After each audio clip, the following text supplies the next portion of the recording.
red. Oh, it's gonna be ta-da-dang, ta-da-dang, ta-da-dang, ta-da-dang.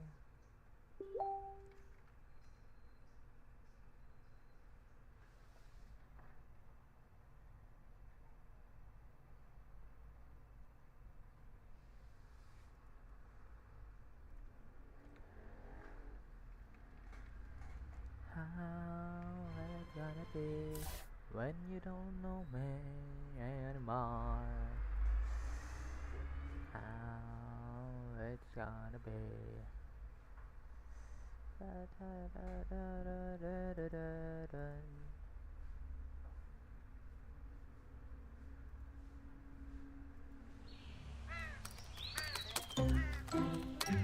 Damn you, Lohar!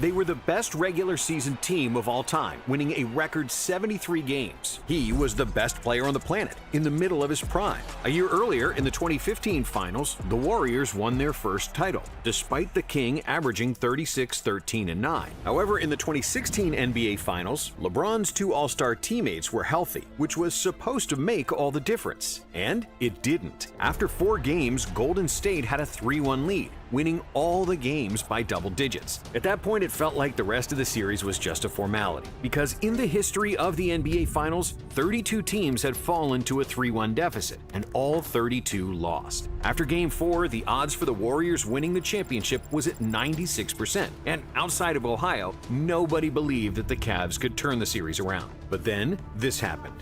What happened? What Clay said? Yeah, and what crosses the line? No, I'm not. What did you say Clay said? Clay said, I guess he just got his feelings hurt. Oh, my goodness. You could see in LeBron's eyes that he was now more determined to win than he'd ever been in his life, outside of maybe that Game 6 in Boston. Before the Cavs boarded the plane to go to Oakland for Game 5, LeBron sent a group text to his teammates. I know we're down 3-1, but if you don't think we can win this series, then don't get on the effing plane. And what happened next was history. Let's go! This is the biggest comeback in NBA Finals history, culminating in arguably the most legendary Game 7 of all time.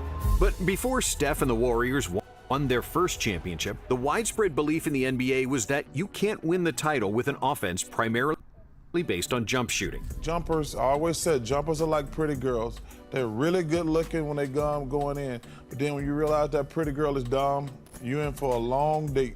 A lot of people say it's ruined the game, but I think it's kind of just been an innovative aspect of the game, to be honest. But the Warriors proved everyone wrong in 2015. Steve Kerr's team played at the fastest pace in the NBA. They were second in the league in three-point makes and first in accuracy. With the second best offense and the number 1 defense in the league, Golden State lost just 3 games on their way to the 2015 finals. And against LeBron James, who had a monster series, the Warriors struggled at first, as Cleveland took a 2-1 lead in the series, even without the injured Kevin Love and Kyrie Irving. But after they inserted Andre Iguodala into the starting lineup, there was nothing that the Cavs could do against the Warriors' small ball, which killed them with pace, space, and three-pointers. The championship went to Oakland. It's just a whole nother level of freedom after that. When you got one, Yeah. like, we can get greedy now.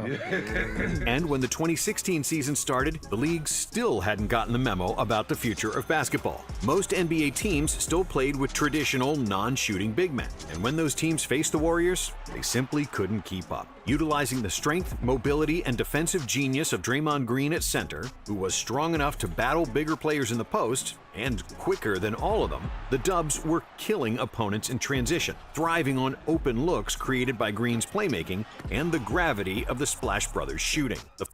Locally with multivitamins A, B, C, D, and E.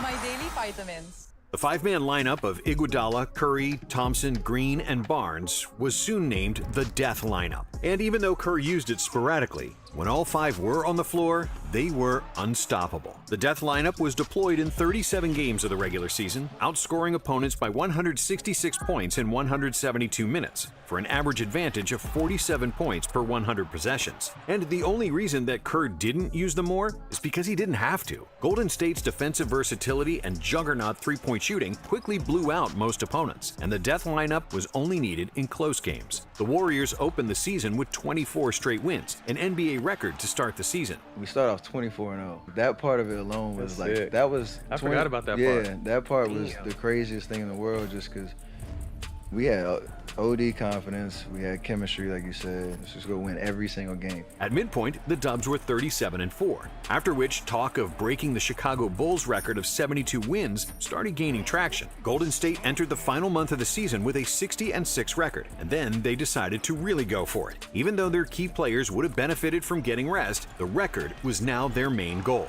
and everybody played as much as possible. But it paid off, because the Warriors did the impossible and broke the Bulls record, finishing the regular season with 73 wins and just 9 losses. I know we can appreciate 73, but hopefully one day we can appreciate the entire body of work that we've accomplished, and hopefully there's a Larry O'Brien trophy next to us. Steph Curry became the first unanimous MVP in league history after he led the NBA in scoring with 30.1 points per game and hit a surreal 402 threes in a season, crushing his previous record by 116. However, it all seemed to be in vain. After they defeated the Rockets and the Blazers in 5 games, in the Western Conference Finals against OKC, the Warriors were losing 3-1 in the series, and their storybook season was in serious trouble. Only 9 teams in NBA history had overcome a 3-1 series deficit, and the Thunder had Kevin Durant and Russell Westbrook, arguably 2 of the top 5 players in the league at the time. But the Warriors won Game 5 at home, and largely thanks to Klay Thompson's scorching hot hand, they somehow survived Game 6, overcoming a double-digit deficit in the fourth quarter, with Klay hitting 6 threes and scoring 19 points in the final quarter.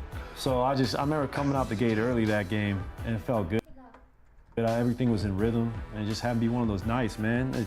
I barely remember the moments, honestly, but you watch the footage and be like, I can't believe I shot that shot, and it went in, like, a lot of them. I'm like, dang. In Game 7, it was Curry's turn, and with 36 points, the league MVP led the Warriors to another victory and another NBA Finals. And there, once again, were the Cleveland Cavaliers, who had some trouble during the regular season, firing coach David Blatt midway through the year, despite Cleveland sitting on top of the conference at the time. However, once the assistant Tyronn Lue took over, it was smooth sailing, and the Cavs' team chemistry massively improved. Cleveland finished the regular season with 57 wins, enough for the top seed in the East. But unlike the Warriors, who nearly blew it against the Thunder, the Cavs crushed their opponents on the way to the finals. The Pistons and Hawks got swept, and even though Toronto seemingly kept the series close after tying it at 2 games apiece, the Cavs destroyed them in Games 5 and 6, with an average margin of victory of 32 points. Game 1, NBA Finals, that's what it's all about, man. Our goal is to win a championship, and it's one that's realistic for us. We're ready and poised for that opportunity. A lot of work to do to get there, though. Enjoy every moment. Enjoy the atmosphere. Every second,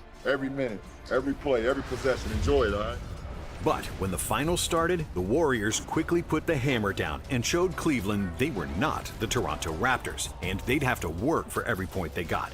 Game 1 of the finals was competitive in the first 3 quarters, but then an unexpected hero showed up for the Warriors and put the game away. It was Sean Livingston, the Warriors' backup point guard, leading all Dubs players in scoring, with a playoff career-high 20 points, including 10 in the fourth quarter. Golden State won by 15, once again showcasing their catchphrase, strength in numbers, as 7 of their players scored in double digits. Can't look anywhere in this arena, Sean, without seeing the strength in numbers.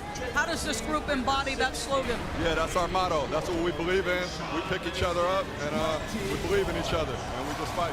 And this loss was especially demoralizing for Cleveland because they limited the Splash Brothers to just 20 combined points on 8 for 27 shooting, and they still lost by 15. Our defense was great, and you guys took care of the ball. And again, through that, we always have a greater chance to win. In Game 2, the Cavs hung on in the first quarter, but then got completely wiped out. In the next 3 quarters, the Warriors demolished Cleveland, winning 110-77. It was the 7th biggest margin of victory in NBA Finals history, and once again, neither Splash brother scored 20 points. Instead, it was Draymond Green with a hot shooting hand. Out to Green, tries another 3, puts it in. Draymond Green lighting it up. Hitting 5 of his 8 3-pointers for a 28-point performance. The first 2 games, I thought they blew us out, on their floor because we wasn't ready for their speed and the pace of how they play. You can prepare for it all you want, but until you actually get a chance to get on the floor and see how fast they play, how hard they cut, you really don't know. But when the series got to Cleveland for Game 3, it was the Cavaliers who punched the Warriors in the mouth early, with Kyrie Irving scoring as much as the entire Golden State team in the first quarter. Every player who dives into wide starts out just like this, from scratch. It doesn't matter your play style or class, everyone has a story to build. In Wide Global, you're never alone.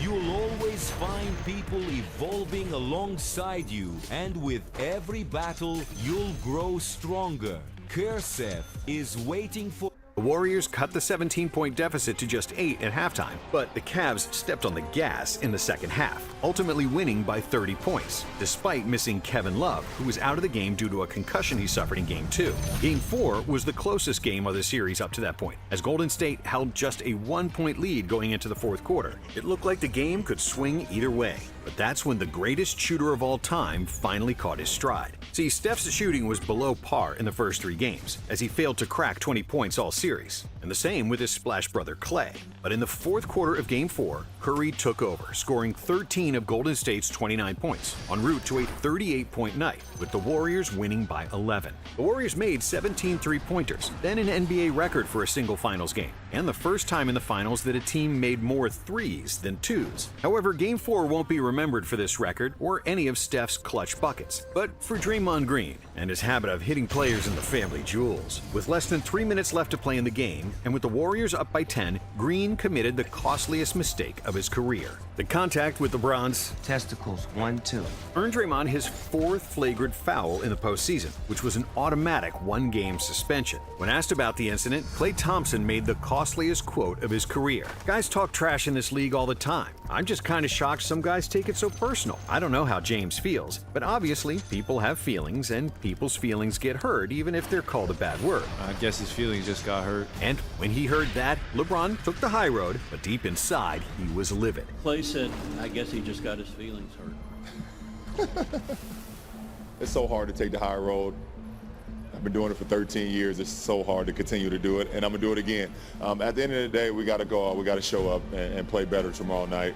And if we don't, then they're gonna be back-to-back champions. Despite the deep hole that his team was in, the King had the ultimate belief in himself, and Clay's comments unleashed LeBron's killer instinct. Even though the rest of the world believed the Cavs were toast, LeBron knew that they were gonna make a comeback.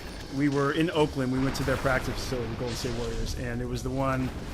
Clay Thompson had started talking about how they were better than the Showtime Lakers. So we're going over the Bay Bridge, and that commentary is just still picking up. It's on Twitter, it's on Instagram, it's on all these social platforms. Yep. Oh, sports radio, everything. And that's when Bron just said, he looked around and goes, you know what, guys? It's written. We're going to win tomorrow night. We're going to have a huge game. It's going to be tough. Yeah. It's going to come down to the last few minutes. We're not losing at home. Game 7, anything can happen. That's how it played out. I started just automatically thinking about how we can be better for Game 5. I sent every guy a text that night and told them, don't listen to nobody right now besides the 14 guys in the locker room, the coaching staff. Let's make history. And when Game 5 started, James went on an absolute tear, scoring 25 points in the first half, while Kyrie Irving had 18. James with 4 to shoot. He's gonna have to knock up a 3.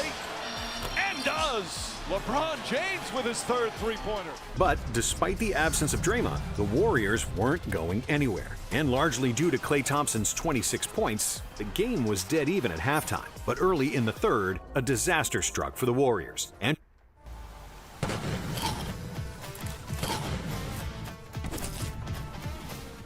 Andrew Bogut, their best rebounder and interior defender, hurt his knee, and he was out of the series. Without Draymond and Bogut, the Warriors had a big hole under the basket that nobody on their team could fill. Ironically, the game Draymond's out, both Braun and Kyrie go for 40. Yeah. First time there, they go in the final, they go for 40 apiece. I'm like, huh. Could have used Draymond back there. Yeah. LeBron and Irving finished with 41 points each, becoming the first pair of teammates to score 40 in a finals game. And the Cavs won Game 5, 112-97. And the Cavs coach, Ty Lue, was extremely confident that they'd be coming back to Oakland for Game 7. So after Game 5, actually, we were going home for Game 6. So we won Game 5, we're in the locker room. And I had everybody in the locker room give me $200. So all the players, Mr. Gilbert, Griff, everybody gave me $200. And they said, what you doing with this money? So I wrapped it up and actually got the video on my phone. And I put it in the ceiling and said, are we coming back for Game 7 to get our money?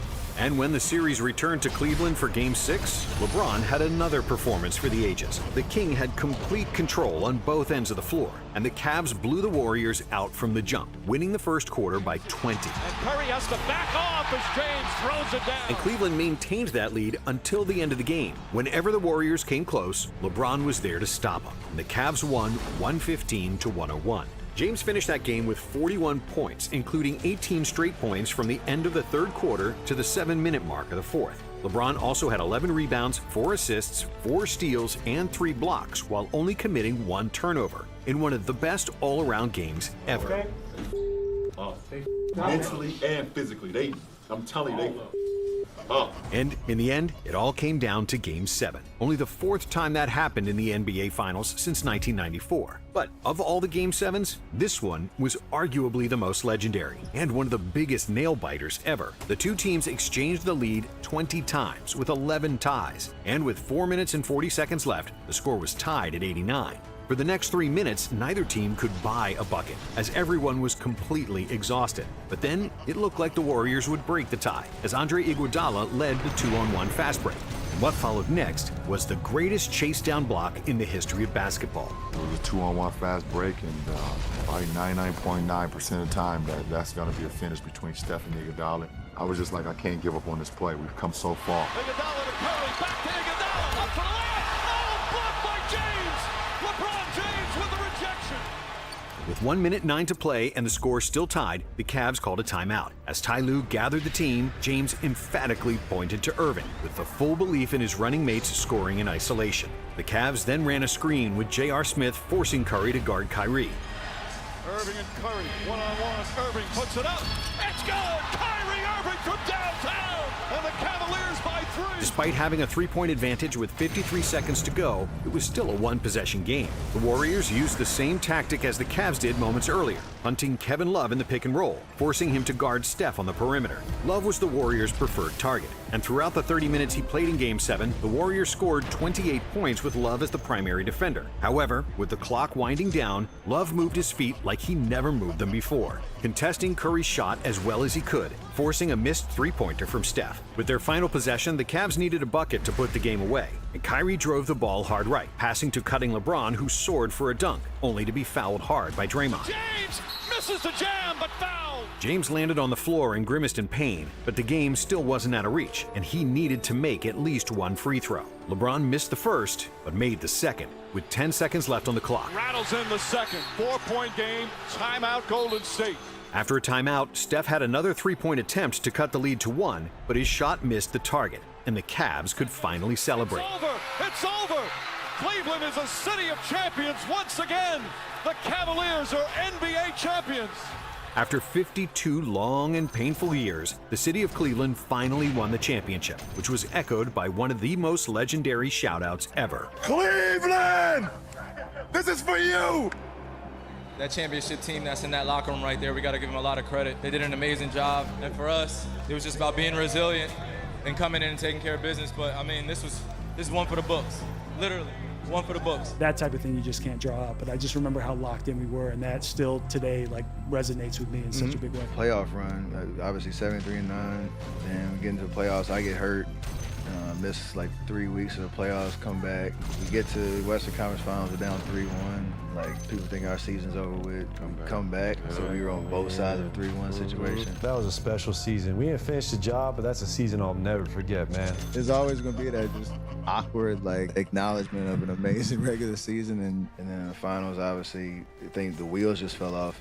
And Kyrie and LeBron played unbelievable. 3 straight games. Like, I don't think people talk about that part of it as much. It's always like, we all sucked. Like, we got beat. Like, we didn't lose. We got beat. In Game 7, James led all Cavaliers with 27 points and became only the 3rd player in NBA history to record a triple-double in an NBA Finals Game 7 by adding 11 assists and 11 rebounds. With 29.7 points, 11.3 rebounds, 8.9 assists, 2.6 steals, and 2.3 blocks per game, LeBron also became the first player ever to lead both teams in all 5 major statistical categories in any playoff series, and he deservingly won the Finals MVP.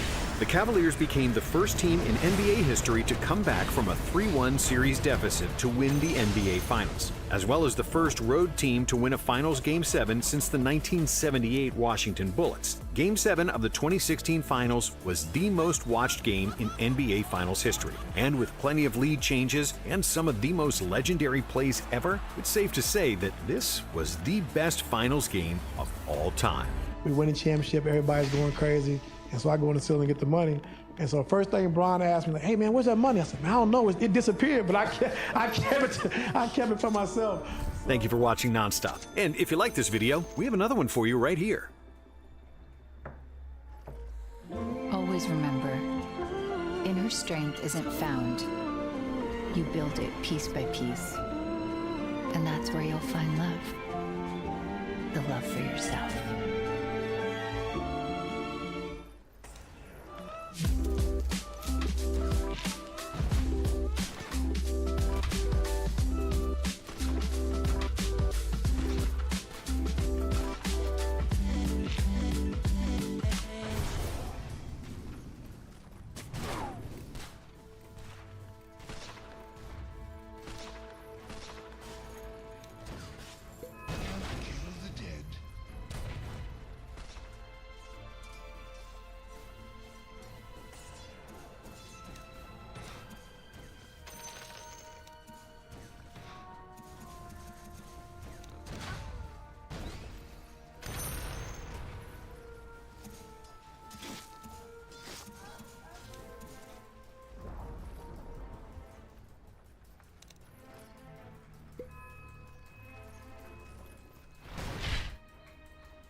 Watch your step.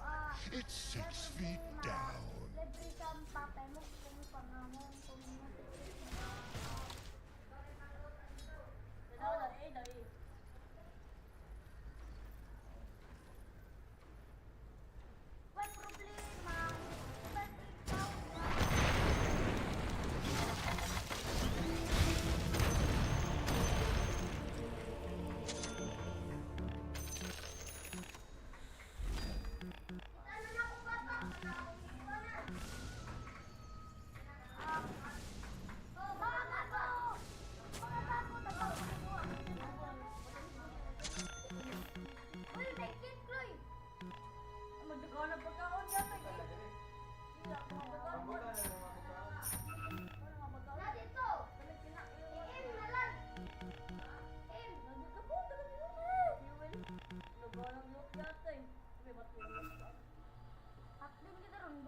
How it's gonna be.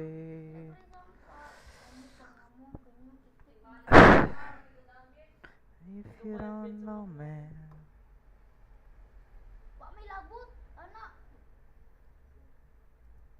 You know what I was saying right here? It's funny because we were being outplayed, out-hustled, and outworked by the Lakers. And I was telling our guys, like, yo, they got 2 first-ballot Hall of Famers over there. We don't have Jimmy or Steph. So everybody over here ain't got shit, including me. How the fuck are they playing harder than us? That don't make sense to me. That's an effort thing. I don't understand that. They can't be playing harder than us. It's LeBron James and Luka Doncic. We should be, like, especially our young, like, you should be thrilled to play against these guys. And so Steph standing there, they said that's like, we get Steph our is ass like kicked. looking at when your wife be tripping, you know she wrong. That's what the meme was. Yeah, like, but the thing people don't realize is, if I'm wrong, he'll tell me right away, yo, stop, you tripping. Steph is actually a very, like, Steph loves tough conversations. Wow. You know what I was saying right here? It's funny because we were being outplayed, out-hustled, and outworked by the Lakers. And I was telling our guys, like, yo, they got 2 first-ballot Hall of Famers over there. We don't have Jimmy or Steph. So everybody over here ain't got shit, including me. How the fuck are they playing harder than us? That don't make sense to me. That's an effort thing. I don't understand that. They can't be playing harder than us. It's LeBron James and Luka Doncic. We should be, like, especially our young, like, you should be thrilled to play against these guys. And so Steph standing there, they said that's like, we getting our Steph ass is like kicked. looking at when your wife be tripping, you know she wrong. That's what the meme was. Yeah, like, but the thing people don't realize is, if I'm wrong, he'll tell me right away, yo, stop, you tripping. Steph is actually a very, like, Steph loves tough conversations. Wow. You know what I was saying right here? It's funny because we were being outplayed, out-hustled, and outworked by the Lakers. And I was telling our guys, like, yo, they got 2 first-ballot Hall of Famers over there. We don't have Jimmy or Steph. So everybody over here ain't got shit, including me. How the fuck are they playing harder than us? That don't make sense to me. I don't understand that. They can't be playing harder than us. It's LeBron James and Luka Doncic. We should be, like, especially our young, like, you should be thrilled to play against these guys.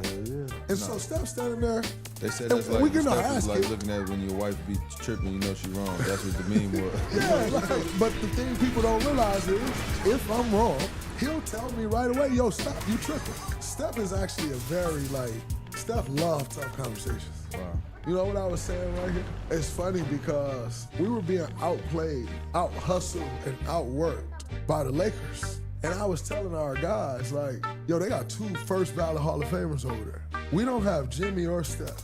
So everybody over here ain't got shit, including me. How the fuck are they playing harder than us? That don't make sense to me. That's an effort, dude. I don't understand that. They can't be playing harder than us. It's LeBron James and Luka Doncic. We should be, especially our young, you should be thrilled to play against these guys. And so Steph standing there, They said that's like, we get our stuff ass is like kicked. looking at when your wife be tripping, you know she wrong. That's what the meme was. Yeah, but the thing people don't realize is, if I'm wrong, he'll tell me right away, yo, stop, you tripping. Steph is actually a very, Steph loves tough conversations. You know what I was saying right here? It's funny because we were being outplayed, out-hustled, and outworked by the Lakers. And I was telling our guys, yo, they got 2 first ballot Hall of Famers over there. We don't have Jimmy or Steph. So everybody over here ain't got shit, including me. How the fuck are they playing harder than us? That don't make sense to me. That's an effort, dude. I don't understand that, bro. Kill the fucking carry, blood. Harder than us. It's LeBron James and Luka Doncic. We should be, especially our young, you should be thrilled to play against these guys. And so Steph standing there, They said that's like, we get our stuff ass is like kicked. looking at when your wife be tripping, you know she wrong. That's what the meme was. Yeah, but the thing people don't realize is, if I'm wrong, he'll tell me right away, yo, stop, you tripping. Steph is actually a very, Steph loves tough conversations. You know what I was saying right here? It's funny because we were being outplayed, out-hustled, and outworked by the Lakers.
Hello?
No, I'm baiting them. Oh my fucking god.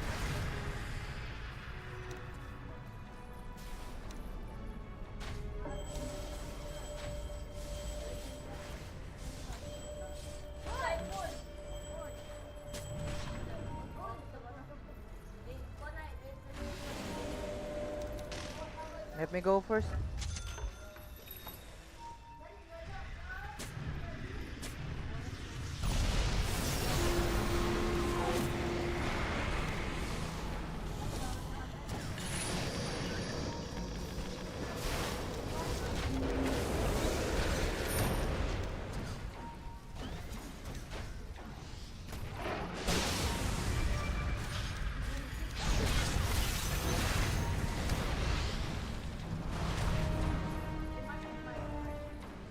Okay, Roshan guys, Roshan. Objectives.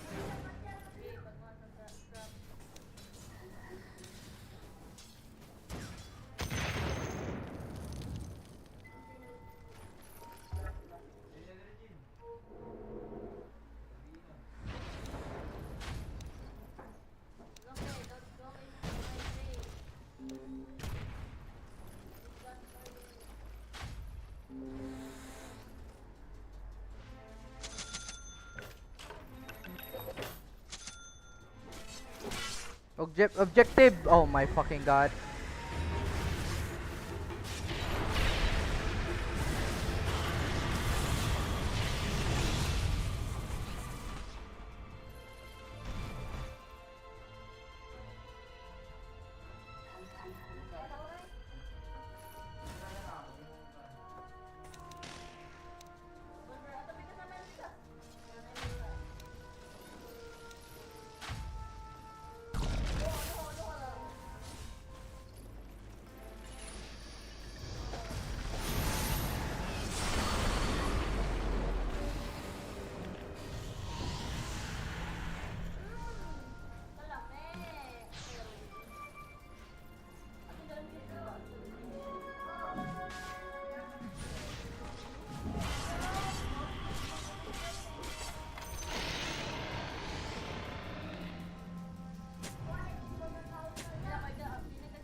Help guys!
Pwede ko manguyab na part. Ayaw ko, minatay. Si Jonah na nga itong gisabutan. Minata, mga pre.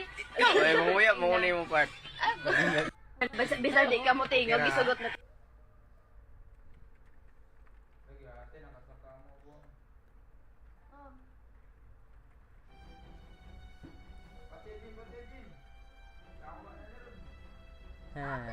Kita may lingaw.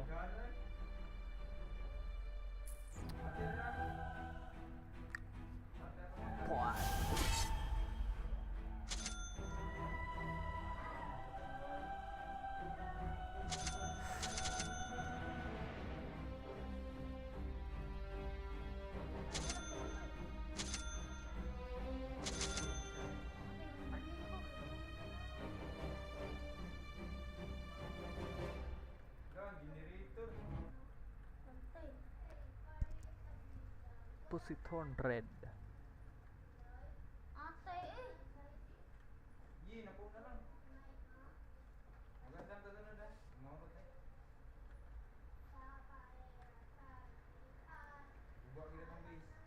May sulit pa ba? Sulit sa Jollibee Chicken Joy Sarap Savers! Pinaka! Masarap to sa lahat! Pinaka! Crispy! At pinaka! Juicy! Pinaka! Masarap na! Pinasulit pa! Jollibee Chicken Joy Sarap Savers!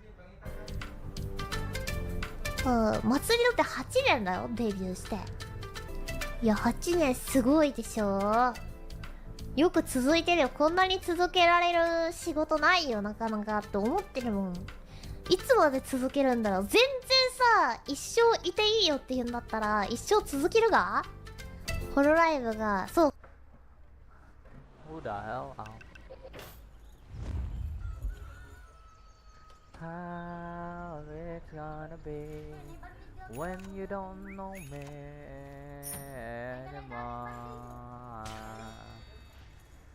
How it's gonna be.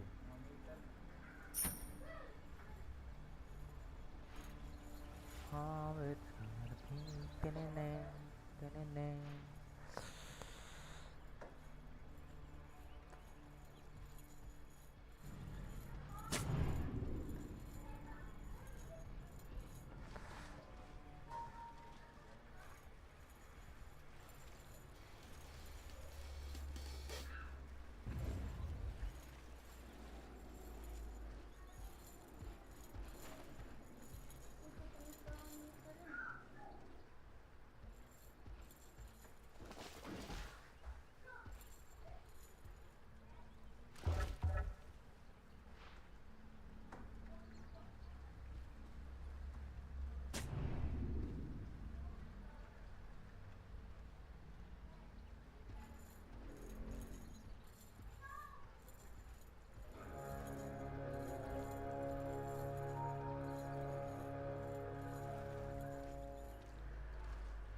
Hawak ka HP.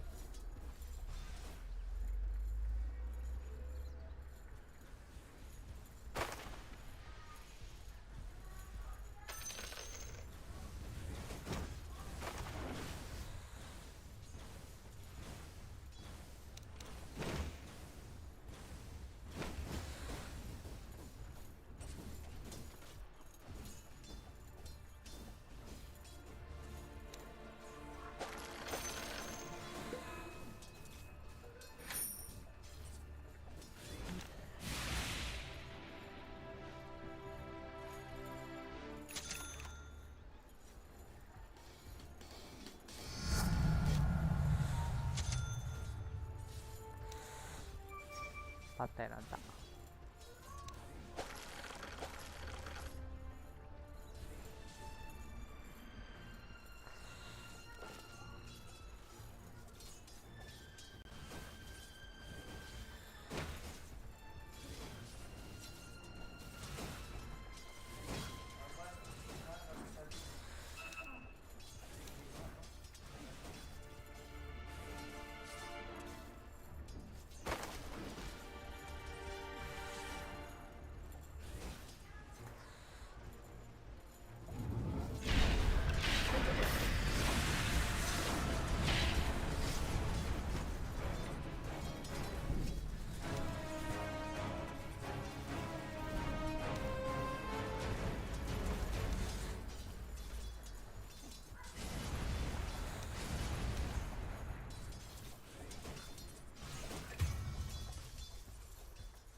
Ay, gago.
Alright, go.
Chase.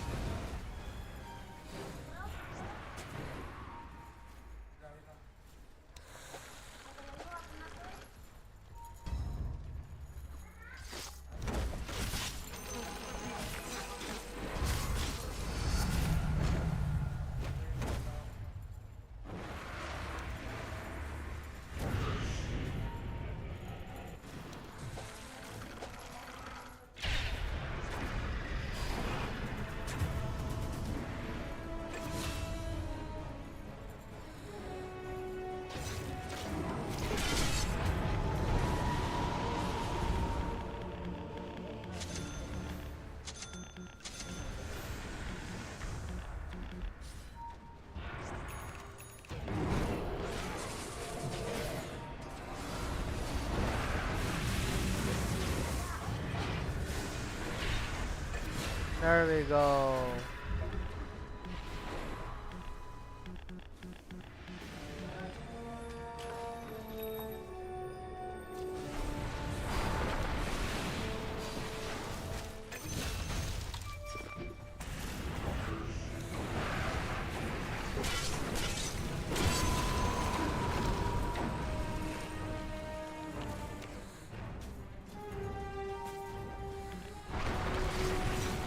Ay, grabe.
Holy Ricky.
Ay, ay, ay.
didn't hit.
so slow with the silence, man.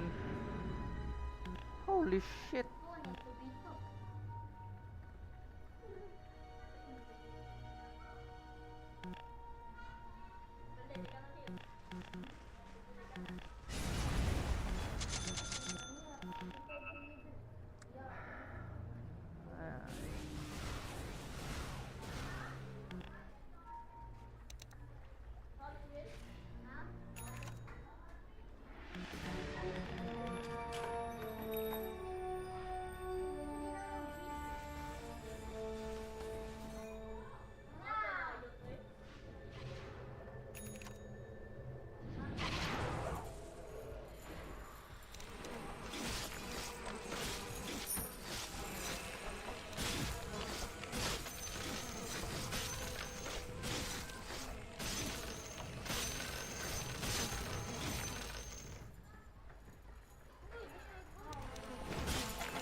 They use soul skill. We can go something push.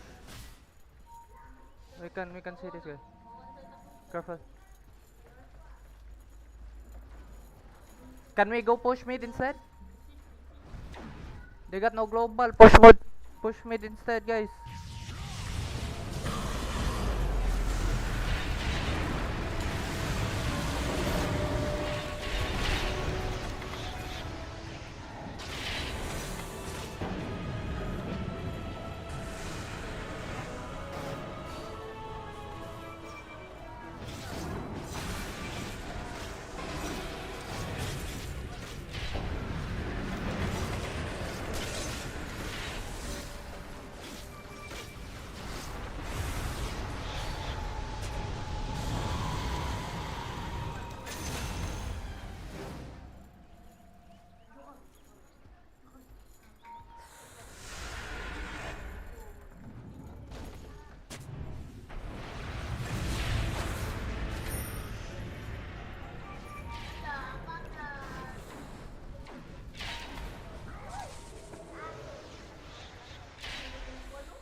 Ah, so slow.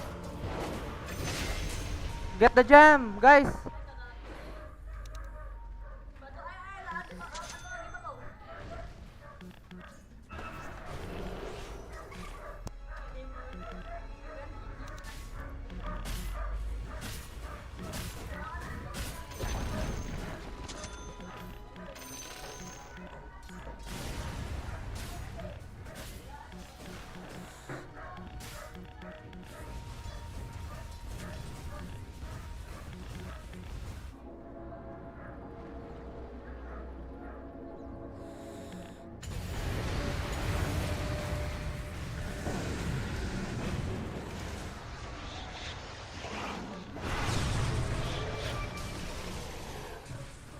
It's worth it. Oh my god, it's worth it.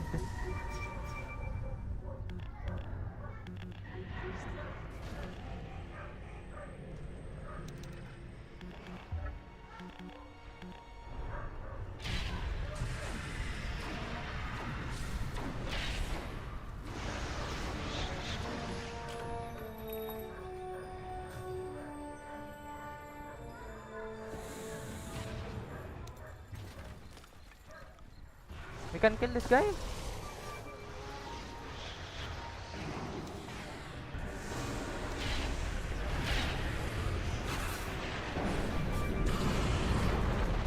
Nice, nice Manta, you fucking retard.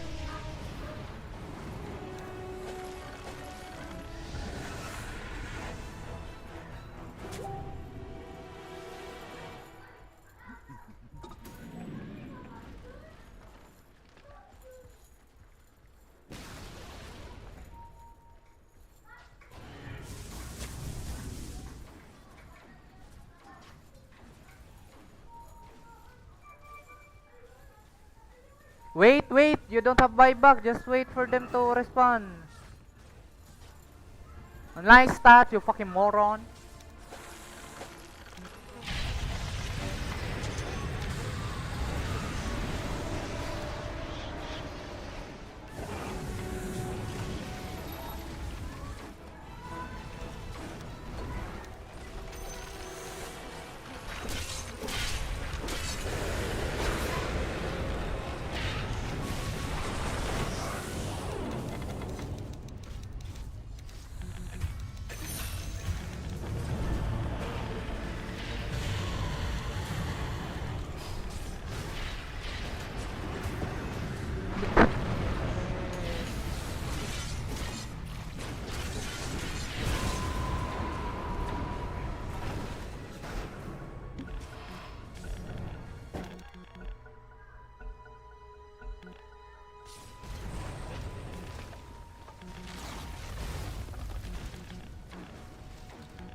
Putang inang bubo naman.